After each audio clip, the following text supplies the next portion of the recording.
مقطعات یعنی قطعہ قطعہ کر کے پڑھنا. مثلا الف لام میم ہے تو ہم اسے ایک ایک حرف کر کے پڑھیں گے. الف لام میم کو علم نہیں پڑھا جائے گا, یا حامیم کو ہم نہیں پڑھا جائے گا, اس لیے حروف مقطعات انہیں کہتے ہیں. تو 29 اگر آپ کی اجازت ہو میں سنا دوں آپ کو جلدی جلدی سے تاکہ بچوں کے لیے.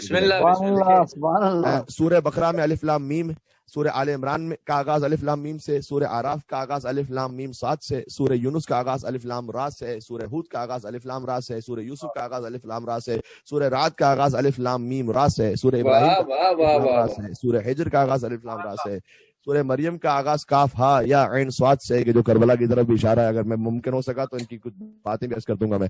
سورہ طٰہٰ کا آغاز طٰہٰ سے, سورہ شعراء کا آغاز طاسین میم سے, سورہ نمل کا آغاز طاسین سے, سورہ قصص کا آغاز طاسین میم سے, سورہ عنکبوت کا آغاز الف لام میم سے, سورہ لقمان, سورہ سجدہ تینوں کا آغاز الف لام میم سے, سورہ یاسین کا آغاز یاسین سے, سورہ صاد کا آغاز صاد سے, سورہ غافر کا آغاز حامیم سے, فصلت کا آغاز حامیم سے, شورا کا آغاز حامیم عین سین قاف سے, پھر زخرف دخان جاسیہ احقاف کا آغاز پھر حامیم سے, ان سب کو ملا کے حوامیم کہتے ہیں. پھر سورہ قاف کا آغاز قاف سے, سورہ قلم کا آغاز نون سے, نون والقلم. یہ ہوگا 29.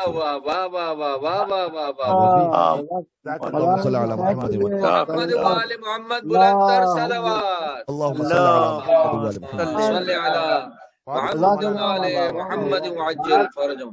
مولا کے حافظ سلامت رکھے مولانا. واہ واہ.